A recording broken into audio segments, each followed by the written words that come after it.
vous invite à vous asseoir.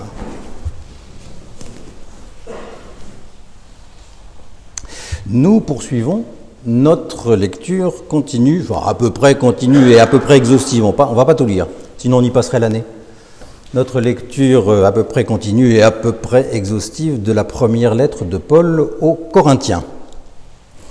Ces Corinthiens, enfin aux chrétiens donc, qui habitaient la ville et la région de Corinthe, et je l'ai déjà dit, parmi ces chrétiens, un bon nombre d'entre eux, auxquels Paul écrit, auxquels il pense particulièrement, se voyaient comme des chrétiens d'exception, des chrétiens supérieurs, des chrétiens admirables, des chrétiens top. Ça transparaît dans ce que Paul écrit. Et donc, par exemple, des chrétiens qui développaient des grandes théories théologiques, des chrétiens qui étaient très spirituels, éthérés, peut-être un peu quelquefois en lévitation, en tout cas très dans les hautes sphères. Ils ne s'arrêtaient pas aux petites contraintes de la morale, de la bienséance, ils étaient au-dessus de tout ça, n'est-ce pas? Tiens, par exemple, ce n'est pas eux qui auraient porté des masques contre le Covid, parce que alors vraiment, franchement, alors ça c'est un trivial. Pendant leur culte, ils avaient des sortes d'extase. Alors vous pensez les basses contingences. Bon. D'ailleurs, d'une manière générale, ça aussi, vous vous rappelez, on en a déjà parlé, les habitants de Corinthe, chrétiens ou non, les habitants de Corinthe étaient connus pour être trop. Ils étaient dans l'excès tout le temps, dans l'excès qui était devenu proverbial. Et alors, les chrétiens de Corinthe étaient aussi trop. Des chrétiens très élevés, très, très supérieurs. Mais enfin, quand même, hein, business is business. Et je vois que vous comprenez le grec ancien. Les affaires sont les affaires, la compétition, c'est la compétition. Et ils s'y connaissaient donc en compétition, les chrétiens de Corinthe qui roulaient des mécaniques spirituelles puisqu'ils en voulaient toujours plus et qu'ils en faisaient toujours trop. Du coup, la compétition tournait à la rivalité, ils étaient souvent en rivalité entre eux et même en conflit. Et là, on rigole plus sur les affaires quand il y a un conflit. On rigole pas, il n'était pas rare que ça se termine devant les tribunaux, entre chrétiens. Les tribunaux civils, les tribunaux de la cité. Alors, Paul leur écrit ceci. Chapitre 6. Comment ose-t-il, celui d'entre vous qui a une affaire avec un autre, aller en jugement devant les injustes et non pas devant les saints? Ne savez-vous donc pas que les saints jugeront le monde? Et si c'est par vous que le monde est jugé, seriez-vous indigne des différends de moindre importance? Ne savez-vous pas que nous jugerons des anges? Combien plus les choses de la vie? Et donc, si vous avez des différends concernant les choses de la vie, ce sont des gens dont l'Église ne fait aucun cas que vous prenez comme juges. Je le dis à votre honte. Ainsi, parmi vous, il n'y a pas un seul sage qui puisse trancher entre ses frères. En revanche, un frère va en justice contre un autre frère, et cela devant des non-croyants. Déjà, c'est une défaite pour vous d'avoir des procès entre vous. Pourquoi ne souffrez-vous pas plutôt une injustice? Pourquoi ne vous laissez pas plutôt déposséder? C'est vous qui commettez une injustice et qui dépossédez les autres, et ce sont vos frères. Ne savez-vous pas que les injustes n'hériteront pas le royaume de Dieu? Ne vous y trompez pas. Ce ne sont pas ceux qui se livrent à la pornéia, l'idolâtrie, l'adultère, les hommes qui couchent avec des hommes, les voleurs, les gens avides, les ivrognes, ceux qui s'adonnent aux insultes ou à la rapacité, qui hériteront le royaume de Dieu. Et c'est là ce que certains d'entre vous étiez. Mais vous avez été lavés. Mais vous avez été rendus saints. Mais vous avez été justifiés. par le nom du Seigneur Jésus-Christ et par l'Esprit de notre Dieu. Il doit avoir la barbe qui tremble quand il écrit ça quand même, quand il dicte cette lettre, Paul, parce qu'il a l'air quand même très, très fâché. Alors essayons de comprendre d'abord un peu ce qu'il dit, avant d'aller plus loin. Je crois que dans ce qu'il dit, il y a 5 choses qui se succèdent, 5 étapes si vous voulez, très simples. D'abord, première chose, c'est consternant que vous ayez des procès entre vous. Point de départ. C'est consternant que vous ayez des conflits qui vont jusqu'au procès sans avoir été résolus avant, et ça le navre tellement, ces différents tenaces, ces conflits teigneux qui marquent la communauté chrétienne de Corinthe et qu'on lui avait rapporté, que Paul avait quasiment commencé sa lettre avec ça. Après la salutation, il avait écrit ceci: « Frères et sœurs », donc c'est dans le tout début de la lettre, « Frères et sœurs, je vous en supplie, au nom du Seigneur Jésus-Christ, mettez-vous d'accord, qu'il n'y ait pas de division parmi vous. Soyez bien unis, en ayant la même façon de penser, les mêmes convictions. En effet, mes frères et sœurs, des personnes de la famille de Chloé m'ont informé qu'il y a des rivalités entre vous. » Donc des rivalités suffisamment fortes pour qu'elles doivent se purger devant les tribunaux et pas ailleurs. Et donc, aujourd'hui, dans notre passage, Paul insiste, c'est une défaite, c'est un désastre pour vous que d'avoir des procès entre vous. Ensuite, deuxième étape, Paul précise, non seulement c'est déjà en soi une défaite que vous ayez de tels conflits, mais quelle honte que vous ayez recours aux tribunaux civils. Pourquoi est-ce que vous avez recours à des gens dont l'Église ne fait aucun cas? J'y reviendrai tout à l'heure, mais que les gens de justice présents dans la salle ne prennent pas feu tout de suite, on va y revenir. Pourquoi avez-vous recours à des juridictions païennes, alors que vous avez toutes les compétences en interne? Et c'est la troisième étape. Quoi, il n'y a pas parmi vous un seul sage, une seule personne de bon sens qui puisse trancher un litige entre membres de la communauté? Mais vous jugerez le monde. Et vous ne seriez pas capable de juger d'une affaire courante. De toute façon, quatrième étape dans ce qu'il dit, et là on franchit un saut, il vaut mieux souffrir une injustice que de risquer d'en commettre une.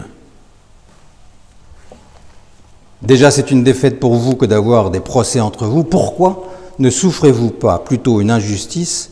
Pourquoi ne vous laissez pas plutôt déposséder? C'est vous qui commettez une injustice. Sans doute qu'il y a une référence à une situation précise qu'il a en tête. C'est vous qui commettez une injustice et qui dépossédez les autres, qui sont des frères. D'ailleurs, précise Paul, un peu méchamment, regardez-vous vous-même. Vous n'êtes pas, et en tout cas vous n'avez pas toujours été, des gens recommandables.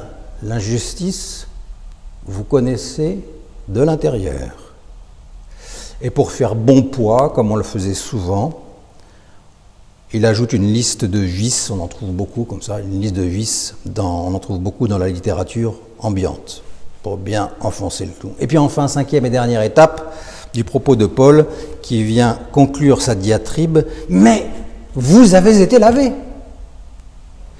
mais vous avez été rendus saints, mais vous avez été justifiés.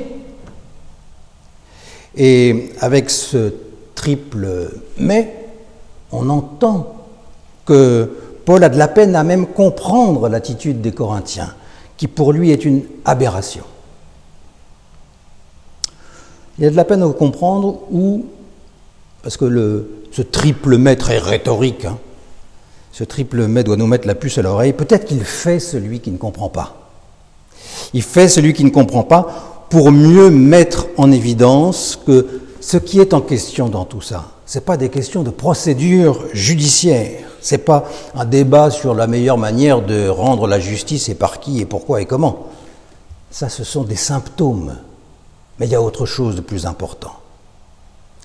Par exemple, si Paul rejette le recours aux tribunaux civils, ce n'est pas parce qu'il soupçonnerait une incompétence ou technique ou morale du personnel judiciaire. Ce n'est pas la qualité des personnes qui est en cause. Ce qui est en jeu, bien plus fondamentalement, c'est de changer de logique. de logique profonde, de manière d'aborder la vie. Parce que, pour reprendre le vocabulaire de Paul, il y a d'un côté la logique de ce qui est injuste et de l'autre la logique de ceux qui sont saints. Pas des petits saints donc. Pas des petits saints au sens des gens propres sur eux. La liste des vices ou les accusations d'injustice lancées par Paul montrent qu'il ne se fait aucune illusion sur les gens à qui il écrit. Ce n'est pas des petits saints. Mais ce n'est pas des grands saints non plus, je veux dire, ce n'est pas des gens exceptionnels, bien que certains Corinthiens se considéraient à coup sûr comme exceptionnels. Là encore, ce n'est pas de la qualité des personnes dont il est question.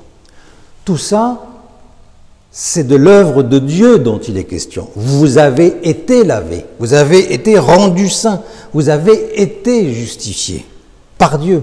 Vous n'êtes pas devenus tels par vous-même, grâce à vos qualités ou vos prouesses, mais vous avez été, c'est fait, lavés. Vous avez été, c'est fait, rendus saints. C'est Dieu qui vous a rendus saints. En Jésus-Christ, il vous considère comme saints. Il vous déclare saint. Il vous a appelé, vous lui appartenez. Et on retrouve ici, pour celles et ceux qui étaient là le premier dimanche où on a commencé à lire les Corinthiens, on retrouve les premiers mots de sa lettre où Paul dit dans sa salutation, Paul, apôtre à l'église de Dieu qui est à Corinthe, à ceux qui ont été rendus saints dans le Christ Jésus, appelés à être saints. Il commence bille en tête avec ça. Alors je le rappelle encore une fois, dans la Bible, la notion de sainteté ne dit rien des qualités morales ou religieuses des personnes. Elle dit quelque chose de Dieu. Ce qui est saint, c'est ce qui appartient à Dieu. C'est ce qui lui est propre. C'est ce qui est sien. C'est ce qui lui est consacré. Le Saint-Esprit, c'est l'Esprit de Dieu. Le Saint nom, c'est le nom de Dieu. L'Alliance sainte, c'est l'Alliance de Dieu, etc. Donc Paul dit, vous n'êtes a priori ni meilleur ni moins bon que les autres. Là n'est pas la question.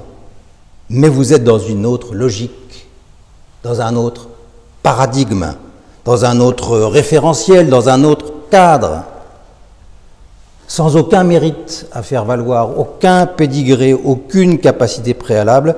Dieu vous a appelé et vous a introduit dans une autre logique, dans un autre paradigme qui n'est pas conforme à celui du monde ambiant. Une logique qui n'est pas conforme à celle de votre société dans laquelle vous vivez et qui porte un nom, la sainteté. On ne peut pas comprendre, je crois, la radicalité de Paul ici si on ne la raccroche pas à ce qu'il a sous-tend, c'est-à-dire ce changement de logique. Nous ne sommes pas dans la logique du monde ambiant, mais grâce à Dieu, par son œuvre, puisque nous lui appartenons, nous avons été rendus saints. Alors maintenant, nous sommes appelés à en vivre en cohérence avec cette sainteté reçue. Je viens de dire que cette logique de sainteté n'est pas conforme à la logique du monde ambiant. Eh bien, Paul, il appelle ses lecteurs, et à travers eux, nous aussi nous sommes appelés, il appelle ses lecteurs à un non-conformisme. Nous sommes appelés à un non-conformisme qui fera écho au fait que Dieu nous connaît, nous revendique, nous a appelés, nous considère comme ses enfants, nous fait confiance. Un non-conformisme qui fera écho au fait que, dans ce sens, nous lui appartenons et que les Écritures appellent la sainteté. Et au fond, tous ces derniers dimanches, et encore aujourd'hui dans ce que nous avons lu, nous avons vu des exemples de ce que peut être ce non-conformisme. Parce qu'il s'agit d'être concret. Il ne s'agit pas d'avoir une posture non-conformiste. D'ailleurs, est-ce qu'il y a quelque chose de plus conformiste que de se croire non-conformiste ou de se prétendre non-conformiste ? Il s'agit d'être concret. Ce non-conformisme de la sainteté, il est réel, il est pratique. On a évoqué il y a quelques dimanches un premier exemple dans ce qu'on a lu. Paul qui parlait de la question des courses qu'on fait au marché en sortant du culte le dimanche matin.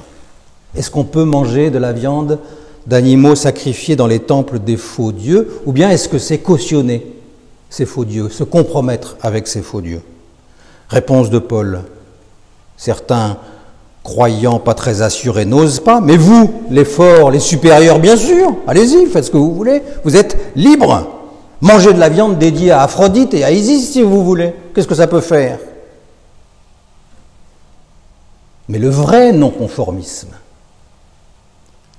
ce serait de choisir librement de renoncer à le faire, pour ne pas être un scandale aux yeux des plus petits de ces croyants qui sont vos frères. Et puis, un autre dimanche, le dimanche suivant, on a lu que Paul évoque lourdement la porneia, cette espèce de sexualité débridée, excessive, au point d'en devenir parfois chaotique, très conforme à l'ère du temps corinthien, du reste. Mais faites ce que vous voulez, dit Paul. Cela dit, dans la logique de sainteté, votre corps, ce n'est pas une chose qui vous appartient dont vous feriez ce que vous voudrez. Votre corps, c'est le sanctuaire du Saint-Esprit.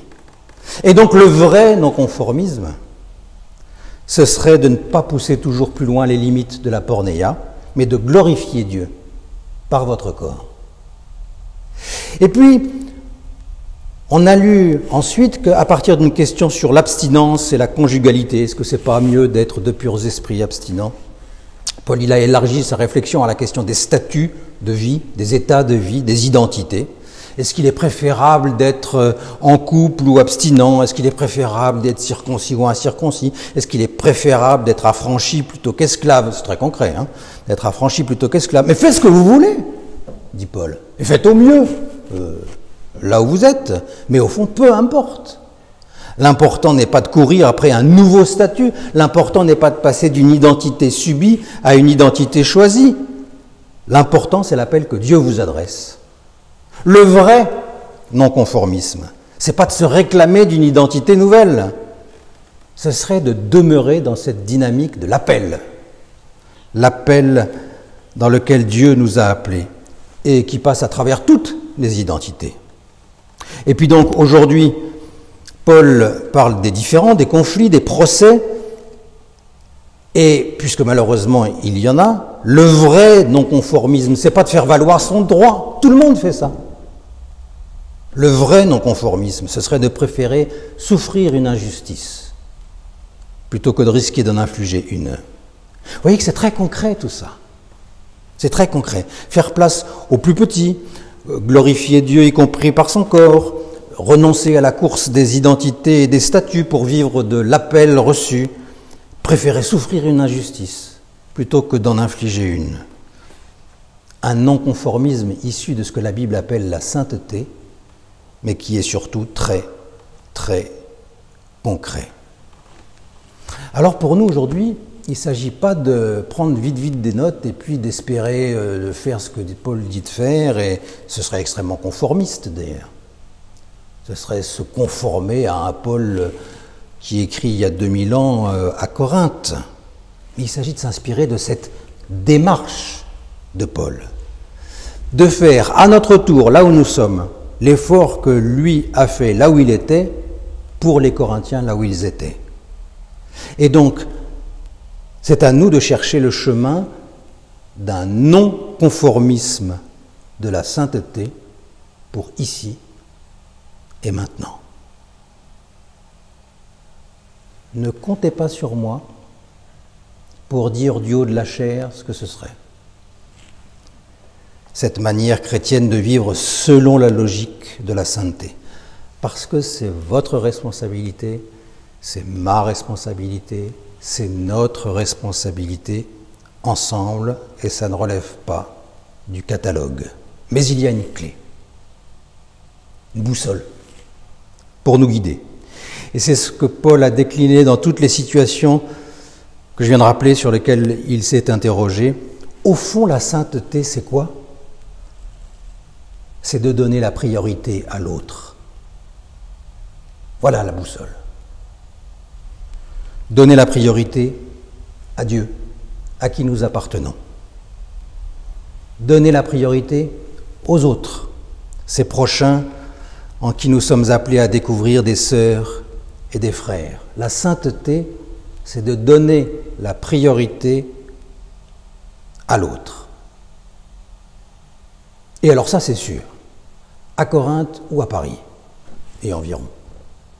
Il y a 2000 ans et aujourd'hui, donner la priorité à l'autre, ça, c'est très non conformiste. À nous de trouver notre propre manière de le vivre, à nous de trouver la manière d'incarner, de traduire, d'avancer dans ce non-conformisme de la sainteté, mais à nous de le faire vraiment. Amen.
Je vous invite à ouvrir vos recueils, page 680. Ta volonté, Seigneur mon Dieu, deviendra ma sagesse. Nous allons nous lever pour chanter au numéro 4501, page 680 donc, les strophes 1 et 2, nous chanterons plus tard la strophe 4. 4501, strophes 1 et 2.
Je vous invite à rester debout pour vous associer à la confession de notre foi.